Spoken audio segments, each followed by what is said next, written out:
ರಾಜ್ಯ ಸರ್ಕಾರದಲ್ಲಿ ಸಚಿವರ ಹೆಸರುಗಳೇ ಹಗರಣಗಳಲ್ಲಿ ಕೇಳಿ ಬರ್ತಾ ಇದೆ. ಒಂದು ವಸತಿ ಆಗಿರ್ಬೋದು, ಈಗ ಬೇರೆ ಬೇರೆ ಪ್ರಕರಣಗಳಾಗಿರ್ಬೋದು. ಈಗ ಈ ಸರ್ಕಾರನೇ 60% ಸರ್ಕಾರ. ಒಂದೊಂದು ಇಲಾಖೆಯಲ್ಲೂ ಭ್ರಷ್ಟಾಚಾರ ತಾಂಡಾಡ್ತಾ ಇದೆ. ಈಗ ವಸತಿ ಇಲಾಖೆ ಬಂದಿದೆ, ಅದರಲ್ಲಿ ಪ್ರತಿ ಮನೆ ಬಡವ್ರ ಮನೆಗೂ ದುಡ್ಡು ಹೊಡೆಯುವಂಥದ್ದು 36% ಕಮಿಷನ್ ಕೇಳಿದ್ದಾರೆ ವಸತಿ ಇಲಾಖೆಯಲ್ಲಿ. ಇದರಿಂದ ಅಬಕಾರಿ ಇಲಾಖೆಯಲ್ಲಾಯಿತು.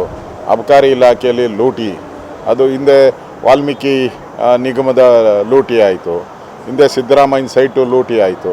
ಸರ್ಕಾರ ಮುಖ್ಯಮಂತ್ರಿಯಿಂದ ಹಿಡಿದು ಮಂತ್ರಿಗಳು ಎಲ್ಲ ಮಂತ್ರಿಗಳು ಲೂಟಿಗಿಳಿದ್ಬಿಟ್ಟಿದ್ದಾರೆ.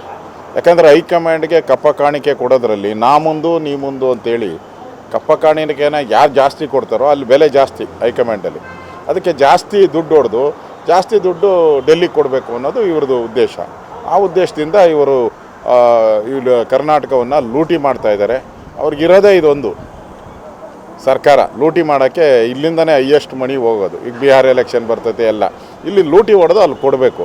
ಇವರು ಮಂತ್ರಿಗಳ ಪದವಿ ಹಂಗೆ ಕಂಟಿನ್ಯೂ ಮಾಡಬೇಕು, ಅಷ್ಟೇ ಇವ್ರದ್ದು ಫಾರ್ಮುಲಾ. ಅದರಿಂದ ರಾಜ್ಯದ ಜನತಾನ ಲೂಟಿ ಮಾಡ್ತಾಯಿದ್ದಾರೆ.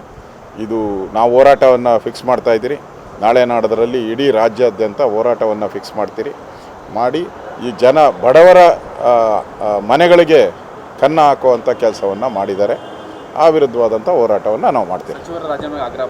100% ಡೌಟೇ ಇಲ್ಲ. ಮುಖ್ಯಮಂತ್ರಿ ಗೌರವ ಇದ್ದರೆ ಇಷ್ಟೊತ್ತು ಸಚಿವರ ರಾಜೀನಾಮೆ ತಗೊಬೇಕಾಯ್ತು. ಸ್ಟಾಂಪ್ ಜಾಸ್ತಿ ಹೈಕ್ ಮಾಡಿದ್ದಾರೆ ಸರ್. ಬೇಡ.